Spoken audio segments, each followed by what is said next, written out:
저희들이 지금 요한복음 11장 말씀을 함께 보고 있습니다. 11장 말씀을 통해서 우리가 나누고 있는 큰 주제는 눈물의 무덤에서 부활의 아침으로 라는 큰 주제로 함께 은혜를 나누고 있습니다.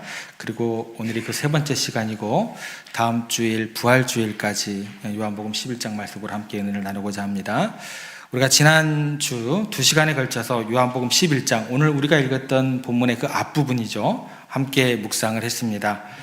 예수님께서 사랑하는 나사로가 죽어간다라는 굉장히 다급한 소식을 들었음에도 불구하고 바로 움직이지 않으시고 이틀이나 거기에서 더 머무시고 침묵으로 일관하셨다라는 것입니다. 그러면서 우리가 그 침묵하시는 그 예수님의 그 모습 가운데서 우리를 외면하심이 아니요, 더 큰 영광과 부활을 준비하고 계셨던 그 하나님의 위대한 은혜의 지체하심이다라는 내용으로 함께 은혜를 나누었습니다.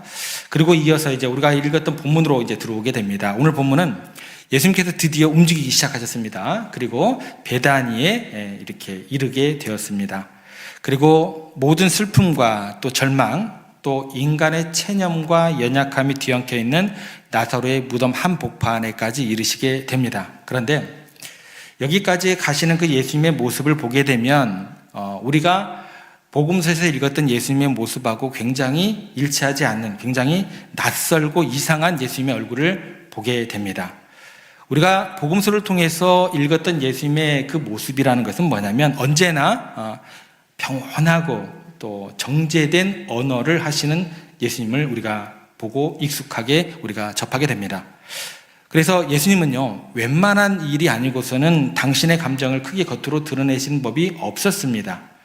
예를 들어서 배가 뒤집히는 그런 순간에 제자들이 난리가 났죠. 주여, 우리가 죽게 된 것을 왜 안 돌아보십니까? 고래고래 소리를 지르실 때도 우리 예수님께서는 풍랑 위에서도 조용히 일관되게 주무셨습니다.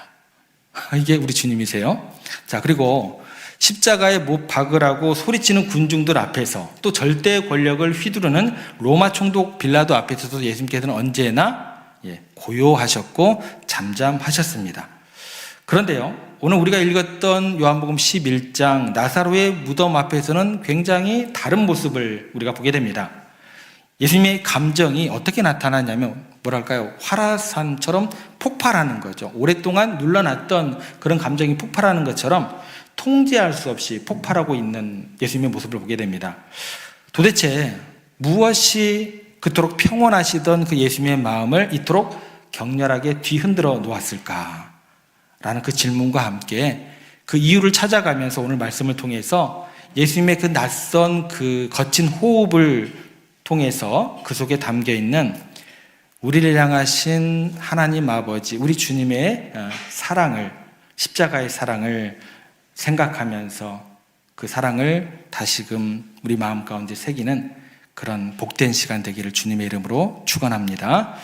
자, 예수님께서 마을 어귀까지 오셨어요. 마을 베단이라는 마을 어귀까지 오시고, 그리고 예수님을 첫 번째로 만난 사람이 있습니다. 그 사람의 이름이 마리아의 언니 마르다입니다. 가장 먼저 만났던 언니 마르다가 주님과 대화를 마치고 난 다음에 급히 그 발걸음을 집으로 향하게 됩니다. 그리고 그때 이제 집에서 슬픔에 잠겨 있었고, 그러다 보니까 꼼짝하지도 않았던 그 동생 마리아, 방에 앉아서 우두커니 있었던 마리아에게 가서 주님께서 오셨다는 소식을 전하게 됩니다. 그런데 28절에 이제 그 장면이 나오는데 마르다의 행동이, 그 소식을 전하는 마르다의 행동이 굉장히 조심스럽게 전달하는 모습을 보게 돼요. 어떻게 조심스럽게 접근하는지 28절 말씀 저희들 같이 읽겠습니다.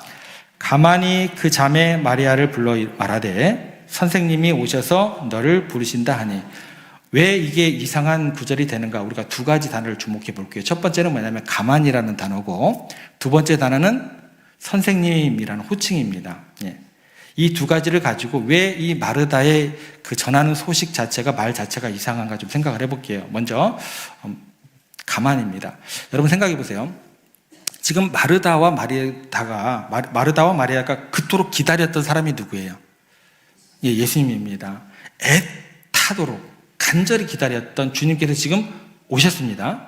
그러면 마르다가 그 예수님을 만나고 그 소식을 전할 때 어떻게 젖혀야 돼요? 어떻게 전해야 돼요?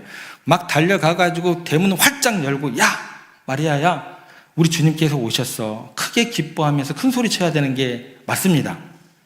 그런데 금방 여러분들 읽어도 성경에 보면 마르다가 마리아를 어떻게 불렀다가 나와요? 가만히 불렀다고 기록되어 있어요. 이게 무슨 얘기냐면 아무도 듣지 못하게 귓속말로 속삭였다라고 생각을 하셔도 돼요. 왜 그랬을까요? 여기에는요, 당시 예루살렘과 베다니를 감싸고 있던 긴장감이 그대로 들어가 있어요. 베다니가 예루살렘에서 도보로 한 30분 정도 거리다라고 생각을 하시면 됩니다. 그런데 그때 당시 분위기가 어땠냐면 당시 대제사장들과 바리새인들이 어떻게든 예수님을 죽이려고 혈안이 되어 있는 그런 급박한 상황으로 막 돌아가기 시작했어요. 그런데 지금 마리아의 집 안팎에는 나사로의 장례를 치르기 위해서 수많은 조문객들이 이제 몰려왔을 겁니다. 그러면 그들 중에는 분명히 어떤 사람들이 섞여 있을까요? 종교 지도자들에게 밀고 할 그런 첩자들도 숨어 있을 거예요. 그러면 예수님이 오셨다는 사실이 알려지게 되면 예수님의 신변에 당장 위험해질 수도 있었다라는 거죠. 그래서 마르다는요, 그 냉혹한 현실의 무게를 알았기 때문에 마치 살얼음 판을 걷는 심정으로 동생의 귓가에 어떻게 이야기하는 거예요? 가만히 전할 수밖에 없었다라는 거죠. 그러면 이제 가만히는 이제 살펴봤고, 두 번째 좀 낯선 단어가 또 하나 나옵니다. 그게 뭐라고 그랬죠? 선생님. 선생님이라는 단어를 좀 생각해 볼게요. 이 숨막히는 긴장감에서 마르다가 예수님을 부르는 호칭에서도 이 긴장감이 그대로 드러나게 되는 거예요. 그녀는 동생에게 선생님이 오셔서 너를 부르신다라고 속삭입니다. 그런데 이게 왜 이상하냐면 불과 몇십 분 전에 동네 어귀에서 마르다가 먼저 예수님을 만났어요. 그때도 예수님에 대해서 선생님이라고 불렀을까요? 그렇게 부르지 않았다라는 거예요. 그때는 뭐라고 불렀냐면 예수님을 향해서 주는 그리스도시요 살아계신 하나님의 아들이십니다 라고 굉장히 위대한 신앙 고백을 했었어요. 불과 몇십 분 전이에요. 그런데 그런 위대한 신앙 고백을 했다고 했을 때 그 신앙 고백을 어느 때 해야지 더 우리 주님께 영광을 돌리는 것이돼요? 사람들이 많을 때, 단둘이 있을 때 주는 그리스도 살아계신 하나님입니다 이렇게 얘기하는 것보다 사람들 많이 있을 때 주는 그리스도시요 살아계신 하나님의 아들입니다, 얼마나 하나님께 영광을 돌리는 그런 시간이 되는 거예요. 그런데 그렇게 위대한 신앙 고백을 했던 마르다가 사람들이 있는 집 안으로 들어오자마자 그녀의 입에서 나오는 호칭이 뭐예요? 가장 평범하고 안전한 선생님이라는 단어로 쪼그라들어 버렸어요. 이게 무슨 일일까요? 자, 그러면 우리가 이렇게 접근을 하게 돼요. 야, 이 마르다. 이거 그러면 돼? 사람이 말이야. 주님에 대한 말이야. 예의가 있어야지 말이야. 그죠? 믿음이 없어. 비열해. 비겁해. 그렇죠. 우리가 쉽게 정죄할까요? 그런데 그렇지 않아요. 이게 쉽지 않습니다. 왜냐하면 아무리 입술로 위대한 신앙 고백을 했다 할지라도 막상 폭력이 난무한 세상의 권력과 감수의 눈초리들이 막 사방에 널려 있어요. 그런데 그 상황 가운데 그 위대한 신앙 고백을 당당하게 유지하기가 결코 쉽지 않더라라는 거예요. 위대한 신앙 고백을 했다 할지라도 어쩔 수 없이 목소리를 낮추는 마르다의 모습이 어쩌면 저와 여러분들의 모습이 되지 않을까라는 거예요. 주일 예배당에서는요, 주는 그리스도시요 살아계신 하나님의 아들이십니다, 영광 받아 주시옵소서 두 손 들고 뜨겁게 찬양을 하지만 내일 아침 직장에 출근하시고 생존 경쟁이 펼쳐지는 치열한 일터 한가운데 서게 되면 나의 신앙을 좀 숨기고 싶어요. 그렇죠? 세상과 조금 더 타협 좀 해야겠어요. 왜요? 나만 모난 돌 되기 싫거든요. 그러면서 이제 숨죽이며 살아가는 우리의 연약함을 보게 되더라는 거예요. 그래서 이 가만히 부르는 모습하고 선생님이라는 단어 속에서 세상에서 한없이 연약해지기만 하는 우리들의 모습을 그대로 바라보게 되더라는 거예요. 그러니까 이 모습 보고 우리가 어떻게 마리아를 정죄할 수 있겠냐라는 것입니다. 그런데요, 여기서 반전이 하나 등장하게 됩니다. 언니의 그 속삭임이죠. 가만히 이야기하는 조심스러운 속삭임.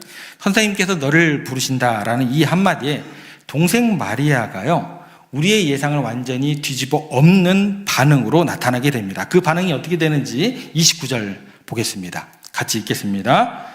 마리아가 이 말을 듣고 급히 일어나 예수께 나아가매. 이게 왜 이상한 어떤 마리아의 모습인지, 마리아의 평소의 모습이 어떠했는지를 좀 생각을 해보셔야 돼요.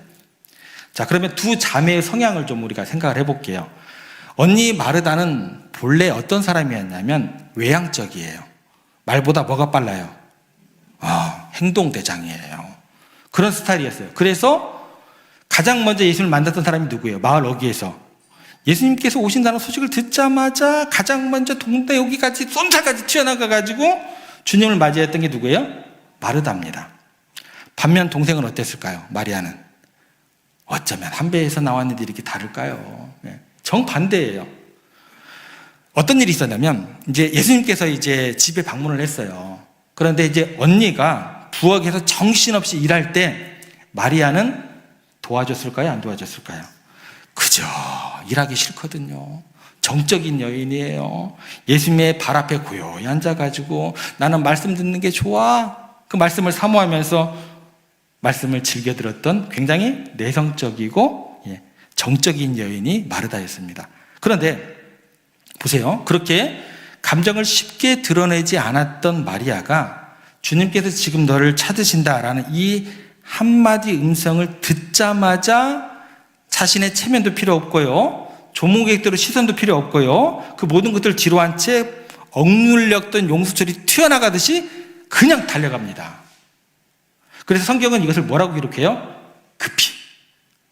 급히라는 단어를 가지고 와요. 늘 조용했던 그녀가요, 1초의 망설이도 없이 그 절망과 슬픔의 자리를 박차고 뛰어나간 거예요. 그러면 이 그녀의 다급한 발걸음 속에는 뭐가 들어가 있는 거예요?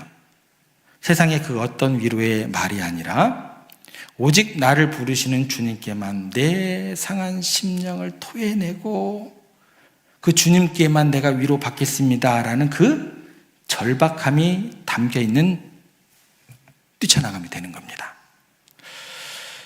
여러분의 인생에요, 감당할 수 없는 고난의 밤이 찾아올 때 가장 먼저 나타나야 될 믿음의 모습이 바로 이겁니다. 내 성격이 원래 이래서 사람들 체면 있지, 내가 어디 가서 부르짖겠어. 동굴 속에 갇혀 있으면 안 돼요. 상처받았다고 해가지고 어두운 방에 계속 주저앉아 있으면 안 돼요. 또 세상 위로를 찾거나 사람들의 그 말이 그리워서 사람들 찾아다녀도 안 됩니다. 마리아처럼 세상 시선 뒤로 한 채 단숨에 자리를 박차고 일어나서 나를 부르시는 주님께 달려가야 된다는 거예요. 왜냐하면 오직 그 부르시는 그 자리에서만 여러분들의 심령을 살리시는 진짜 치유와 회복이 있기 때문에 그렇습니다. 자, 그러면 오늘 본문에서 보시면 이 마리아의 모습을 급히 일어나 라고 표현을 하고 있어요. 급히 일어나서 예수님께 달려간 마리아의 입에서 어떤 말이 나올지, 어떤 고백이 나올지 궁금해집니다. 32절 말씀 같이 읽어보겠습니다. 같이 읽겠습니다. 주께서 여기 계셨더라면 내 오라버니가 죽지 아니하였겠느냐. 여기서 이제 우리의 가슴을 한번 더 치게 돼요. 이 탄식은 어떤 탄식이냐면, 언니 마르다가 주님께 던졌던, 몇 시간 전에 던졌던 원망과 토시 하나 틀리지 않고 똑같이 문장으로 기록되어 있어요. 여러분, 그래서 우리가 생각해야 될 것이 있습니다. 결코 여러분들의 믿음을 장담하거나 스스로 자진하지 마시기 바랍니다. 평소에 주님의 말씀을 그토록 사모했고 지금은 어땠어요? 내 성격 다 뒤집어 엎으면서 사람들의 시선 뚫고 단순에 닮아가끔 주님을 향한 그 뜨거운 열정으로 내가 행동을 했지만서도 그런 마리아가 그토록 주님의 말씀을 사모했고 뜨거운 열정을 가졌던 마리아도 막상 내 삶을 무너뜨리는 죽음이라는 거대한 현실의 벽에 딱 부딪히자마자 어떻게 됐어요?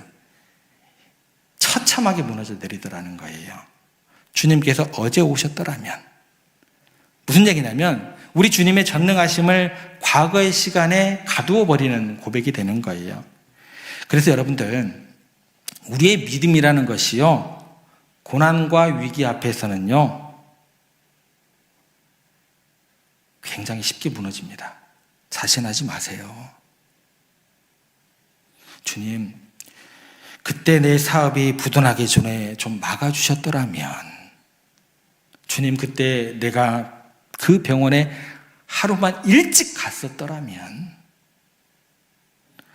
항상 지나간 과거에 매여서 원망하고 과거의 신앙으로 탄식하는 모습, 이것이 믿음이 좋다고 이렇게 자부하는 우리들이 어쩔 수 없는 한계다라는 거예요. 그 한계에 부딪히게 되니까 마리아가 어떻게 돼요? 울어요. 탄식을 해요.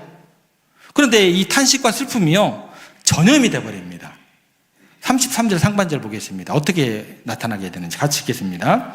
예수께서 그가 우는 것과 또 함께 온 유대인들이 우는 것을 보시고 그녀를 따라왔던 조몽이들이 어떻게 돼요? 일제히 막 울기 시작하니까 엉엉엉 따라 울게 돼요. 그런데 여기에서 당시 유대 장례 문화를 좀 생각을 해봐야 돼요. 당시 유대인의 장례 문화를 보면 돈을 주고 직업적으로 울어주는, 해주는 곡군들이 반드시 있었습니다. 그러니까 이들이 피리를 불어요. 그리고 극도로 슬픈 분위기를 인위적으로 만들어 가요. 그러면서 막 가슴을 치겠죠. 그리고 소리 높여 억지 울음을 우는 사람들이 있었습니다. 자, 그러면 어떤 일이 벌어지게 되냐면 이 곳에 세 가지 울음소리가 뒤섞이기 시작해요. 난장판이 되어버리는 거예요. 어떻게 되냐면 첫 번째 울음소리가 어떤 울음소리가 있냐면 진짜 슬픔이에요. 오빠를 잃은 마리아의 진짜 슬픔이 있는 울음이 있었겠죠. 그리고 두 번째 울음은 뭘까요? 돈 받고 감정을 쥐어짜는 직업적인 곡군들의 시끄러운 가짜 울음소리가 있을 거예요. 그리고 마지막 울음소리는 뭐냐면 죽음 앞에서 어쩔 수 없다고 패배를 인정해버린 동네 사람들의 체념 썩인 울음소리까지 이 세 가지가 막 혼재되어 있는 거죠. 그러니까 이 울음소리가 섞여서 막 나오니까 뭐예요? 베다니 마을 전체가 어떻게 분위기가 됐을까요? 사망 권세가 순식간에 짓눌러버리고 거대한 통곡의 바다가 되어버렸다라는 거예요. 여러분, 그런데 여기서 우리가 하나 좀 생각을 해보겠습니다. 이 베다니 통곡 속에서 오늘날 우리가 살아가는 현실도 동일하게 우리가 생각해보게 되더라는 거예요. 오늘날도 이 직업적인 곡군들처럼 가짜 울음을 우는 사람들이 있어요.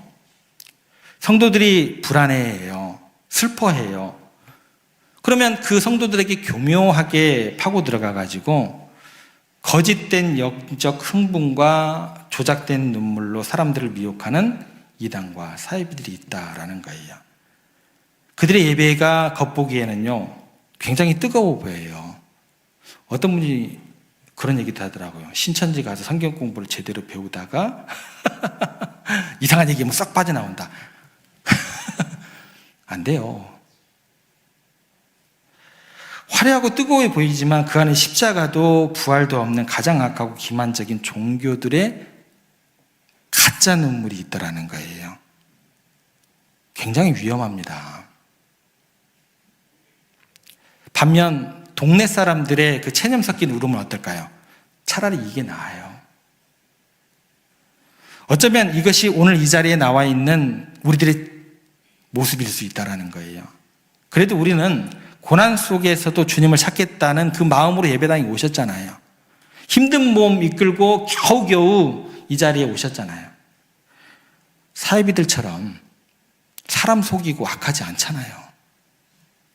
우리 안에는 주님을 향한 진실한 사랑도 있잖아요. 그런데 막상 내 삶을 짓누르는 현실의 벽 앞에서는 여러분들 마음이 어떻게 돼요? 한없이 무너져 내리더라는 거예요. 목사님, 기도해도 소용없더라고요. 내 병은 못 고치는 병 같아요. 내 인생은 이미 늦었어요 라고 나의 절망을 기정사실로 단정 지어버릴 경우가 많습니다. 그럼 여러분 죄책감 가져야 될까요? 이거는요, 악하다기보다도 하나님이 보시기에 뭐냐면 안타까운 거예요. 여러분들 하나님께서 뭐라고 하실 것 같으세요? 그 순간? 안타깝고 연약한 모습에 하나님께서 더 가슴 아파하신다라는 거예요. 살아계신 하나님을 찬양하러 교회에 왔는데 장차 내 삶을 향한 기적은 전혀 기대하지 못하는 그런 무기력한 체념, 생명을 향한 소망은 온데간데 없고 죽음의 문화에 굴복해버린 그 끔찍한 절망과 체념의 항복판에 우리 주님께서 함께 서 계신다라는 거예요. 야, 너 실망했다. 야, 내가 너 떠날란다. 그런 주님 아니시더라는 거예요.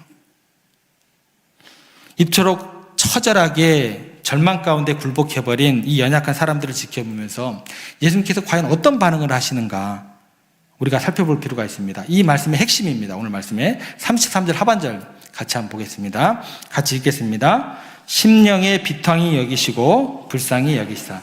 여기서 보면 이제 비통히 여기시고 굉장히 점잖게 표현이 되어 있어요. 그래서 우리는 보통 이 구절을 읽을 때 어떻게 생각하냐면 예수님께서 마리아가 불쌍하게 보여서 같이 마음을 다해서 아픈 마음을 부여잡고 같이 울어주셨겠구나라고 생각을 하게 돼요. 그런데 이게 그렇게 간단한 얘기가 아니에요. 헬라의 원어의 그 느낌을 살린 새한글 성경을 보면 이 부분을 이렇게 번역했습니다. 예수께서는 속으로 화가 치밀어 오르고 흥분하셨다. 충격입니다. 우리 예수님께서 지금 무슨 얘기냐면 단순히 동정하신 것이 아니라 몹시 화가 나신 거예요. 머리끝까지 화가 치밀어 오르신 거예요. 극도로 분노하시고 얼굴이 붉어지시고 씩씩거리고 계시다는 거예요. 여기서 비통이 여기다라고 번역된 헬라어는요, 엠브리 마오마이라는 단어를 쓰게 돼요. 이 단어는 어느 때 쓰는 단어냐면 고대 전쟁터에서 장수를 태운 거대한 군마가 적진을 향해서 돌격하기 직전에 어떻게 해요? 앞발을 땅에 막 이제 구르기 시작하죠. 그리고 콧구멍에는 어떻게 소리가 나요? 제가 잘 표현할지는 모르겠지만 제가 잘 표현했을까요? 콧김에서 막 입김이 나오고, 이 콧김에서 콧김이 나오죠. 네, 이렇게. 네, 그 폭발할 것 같은 그 분노에 쓰는 단어예요. 자, 그렇다면 이 대목에서 우리가 어떻게 생각을 하게 되냐면 말씀을 듣는 우리의 마음이 덜컥 내려앉아요. 우리도 모르게 지레 겁을 먹고 두려워하기 시작합니다. 부활의 주님을 온전히 믿지 못하고 무덤 앞에서 원망만 늘어놓고 있는 마리아 때문에 우리 예수님께서 화나셨나 보다. 아니면 툭하면 지나간 과거만 탓하고 냉혹한 현실 앞에서 여지없이 무너져 내리는 나의 지긋지긋한 연약감 때문에 이제는 사랑이 많으신 예수님께서도 참다 못해 내게 짜증을 내시는구나. 우리가 주님의 분노를 나를 향한 책망인 줄 알고 고개를 푹 숙이더라는 거예요. 그러나 여러분, 결단코 그렇지 않습니다. 안심하세요. 고개를 드셔야 돼요. 예수님의 이 분노는요, 마리아를 향한 분노가 아니에요. 믿음이 부족하여서 울고 있는 여러분을 향해서 답답하 라고 한탄하시면서 화내시는 게 아니다라는 거예요. 이 맹렬한 분노는요, 사랑하는 자녀들을 이렇게 비참하게 짓밟아버린 우리의 철천지 원수 사망 권세를 향해 겨누시고 있다는 거예요. 하나님께서 처음 에덴 동산을 지으셨을 때 우리를 죽기 위해 태어난 존재로 창조하지 않으셨어요. 어떤 존재로 창조하셨냐면 하나님과 영원한 사랑을 나누도록 지원받은 너무나 존귀한 존재로 창조하셨다는 거예요. 그런데 죄가 들어오고 죽음이라는 권세가 사랑하는 백성들을 짓밟고 냄새가 진동하는 무덤으로 쳐 박아버렸습니다. 그리고 지금 사탄이 다친 나사로의 무덤 앞에서 예수님을 향해 이렇게 조롱하고 있는 거예요. 봐라 예수야, 네가 그토록 사랑하는 인생의 끝이 결국 이 냄새나는 무덤이다. 아무리 발버둥 쳐도 죽음 앞에서는 끝이야. 헛수고야. 그러니까 예수님께서 지금 자신이 피 흘려 구원할 사랑하는 자녀들이 죽음 앞에서 무기력하게 울고 있는 그 모습을 보시면서 그 교만한 사망 권세를 당장이라도 산산조각 내버리고 싶은 맹렬한 분노를 터뜨리시는 장면으로 이해를 하셔야 된다는 거예요. 그러므로 여러분, 어느 순간이다 할지라도 주님의 그 거친 분노, 여러분을 향한 책망이 아님을 기억하시기를 부탁을 드립니다. 연약한 여러분들 대신해서 싸워주시는 예수님의 불타는 사랑의 표현이 되는 거예요. 우리가 세상에서 얼마나 연약해요.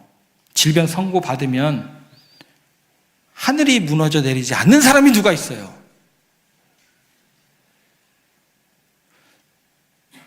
사업이 실패하고 통장 잔고가 마르면 내 인생이 이제 끝났습니다라고 이야기하는 사람이 누가 있어요? 아니, 척만 하는 거죠, 뭐. 그죠? 믿음 좋은 척만 하는 거죠, 뭐. 우리는 그 누구나 속사람을 들여다보면 그냥 체념 속에, 무덤 속에 들어앉게 되더라는 거예요. 그런데 예수님께서 그때 같이 물러나실까요? 야, 너 실망했어, 야. 나 그냥 갈게? 물러나실까요? 겁에 질려 떠는 우리를 당신의 등 뒤에 보내시고 우리 앞으로 성큼성큼 걸어가셔서 적진을 향해 돌진하는 군마처럼 우리를 대신해 싸워주시는 분이다라는 거예요. 누가 감히 내 사랑하는 자녀의 눈에서 눈물 나게 하는데, 누가 내가 핏값 주고 산 영혼을 절망의 늪에 빠뜨리고 있는데, 이 거룩한 주님의 분노가 오늘 저와 여러분들을 지키는 위대한 능력임을 믿으시기를 바랍니다. 자, 예수님께서 이 마음을 가지고 화를 내면서 이제 움직이기 시작하셨어요. 무덤을 향해 뚜벅뚜벅 걸어가십니다. 그리고 34절 상반절에서 사람들에게 이렇게 물으십니다. 뭐라고 물으실까요? 같이 읽겠습니다. 이르시되 그를 어디에 두었느냐? 예수님께서 나사로의 무덤이 어디 있는가 몰라서 물으셨다라고 생각하시면 안 돼요. 이 질문을 가지고 창세기 3장으로 잠깐 넘어가 보겠습니다. 창세기 3장에 가면 선악과를 따먹고 수치심 속에서 이제 숲을 속에 숨어버린 아담을 찾아가서 하나님께서 뭐라고 부르시냐면 아담아 내가 어디 있느냐라고 애타게 부르십니다. 이건 누구의 마음일까요? 아담을 사랑하는 하나님 아버지의 마음이다라는 거예요. 그러니까 캄캄하고 차가운 돌 무덤 속에서 절망과 체념 속에 갇혀버린 인생들을 향해서 생명의 창조주께서 먼저 다가가셔서 부르시는 가장 애절한 사랑의 부르심으로 이 구절을 받아들이셔야 돼요. 우리의 삶이 무너져 내릴 때 누가 먼저 찾아오신다고요? 주님께서 언제나 여러분들에게 먼저 이렇게 다가오시고 부르신다라는 거예요. 그런데 주님께서 먼저 다가오시고 이렇게 애타게 부르시는 그 부르심 앞에서 사람들이 어떻게 반응하게 될까? 눈물을 훔치면서 이렇게 반응을 하게 되더라는 거예요. 34절 하반절 같이 보겠습니다. 이르되 주여 와서 보옵소서 하니. 우리를 살리려고 다가오신 주님 앞에 무심코 내뱉은 말이 뭐냐면 여기서 와서 보옵소서라는 거예요. 굉장히 짧은 대답이에요. 근데 이 짧은 대답이요, 우리 주님의 마음을 굉장히 아프게 하는 말이 됩니다. 왜냐하면 이 대답이 어떤 역할을 하게 되냐면 지금까지의 요한복음의 전체적인 흐름을 다시 완전히 거꾸로 되돌리는, 처음으로 돌려버리는 그런 짧은 대답이 되는 거예요. 요한복음의 흐름을 보시면 요한복음 1장에서 예수님께서 제자들을 부르실 때 주님께서 세상을 향해 던지신 초대의 말씀이 있습니다. 예수께서 이르시되 와서 보라. 뭐를 보라고 초대를 하셨을까요? 어둠에서 떠나 나의 능력을 와서 봐. 경험을 해. 절망에서 소망으로 들어가는 나의 빛과 생명되는 그 길이요 진리요 생명되는 그곳으로 와서 나를 경험하고 그 축복을 누리라는 초대장이 요한복음 1장의 시작이었어요. 그래서 제자들 하나 둘씩 부르기 시작하는 거예요. 그러면 1장에서 11장까지 어떤 일이 있었어요? 오병이어 기적도 일으키시고 눈먼 자도 고쳐주시고 죄인들도 용서하시고 여러 가지 일들이 일어나게 됩니다. 그러면 요한복음 11장은 그 일들을 다 이렇게 차곡차곡 쌓아오고 난 다음에 이제 어떤 일이 벌어지게 되는 거예요? 최후 승리를 향해서 나아가는 모든 인류의 죄를 속죄하기 위한 십자가 사건이 딱 하고 펼쳐지는 그런 절정, 하이라이트가 딱 앞에 있는데 그 십자가를 향해서 달려가는 이 시점에 상황이 어떻게 되는 거예요? 다시 원점으로 돌아가 버리는 거예요. 주님의 초대에서 그 모든 경험했던 그 모든 순간들이 다시 제로 상태가 되는 거예요. 이제는 어떤 일이 벌어지게 되냐면 피조물인 인간이 창조주 예수님을 향해서 이렇게 말을 합니다. 주님, 당신이 이리로 와서 보십시오 라는 거예요. 무슨 얘기예요? 타락한 인간이 창조주 하나님 향해 내미는 이 초대는 뭐를 보라는 거예요? 시체가 썩어가는 절망의 현장을 좀 와서 좀 보세요. 두 눈 뜨고. 사망이 왕노를 하는 무덤으로 생명의 주님을 끌어내는 죽음으로의 초대가 되는 거예요. 지금까지 뭘 봤던 거예요? 막 오병이어 기적이 일어나고 눈먼 자가 눈을 뜨고 많은 사람들이 막 그렇게 환호하고 그거는 어디로 가버렸어요? 11장이에요. 11장.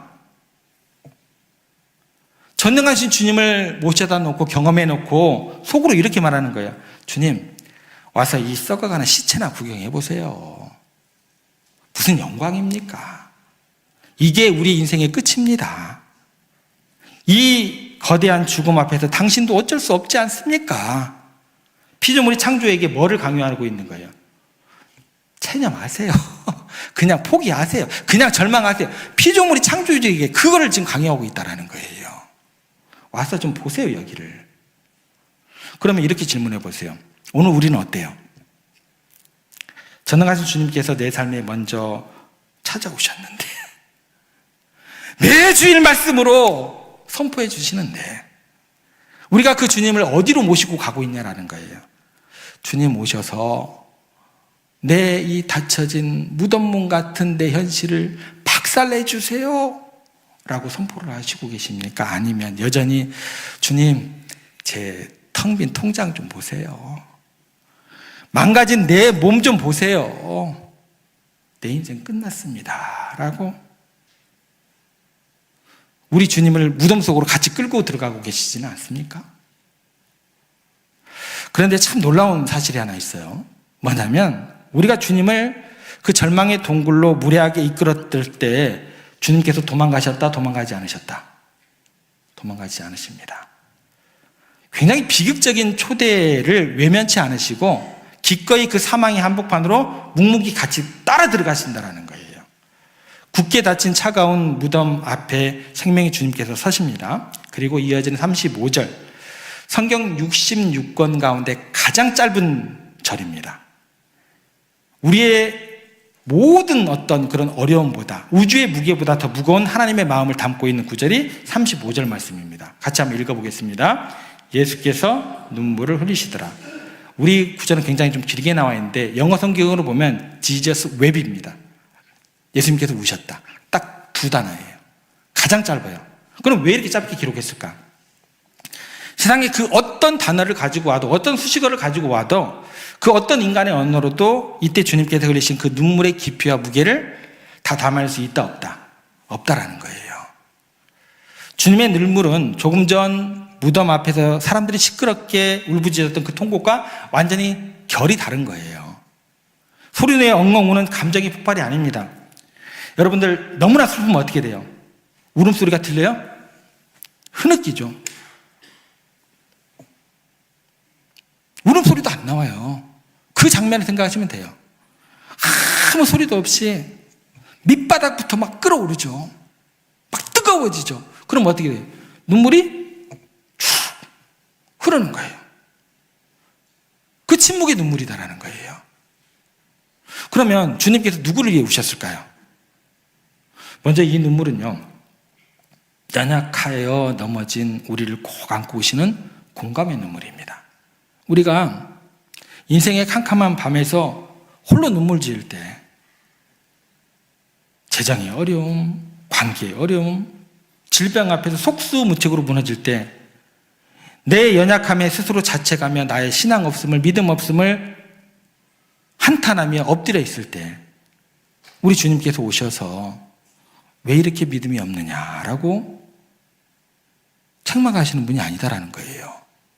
오히려 나의 절망의 한복판에 오히려 뛰어드시는 거죠. 그리고 내 상처를 끌어안고 내 곁에서 소리도 내지 못하고 울어주시는 분, 들어주시는 분, 그분이 바로 우리의 예수님인 줄 믿으시기를 바랍니다.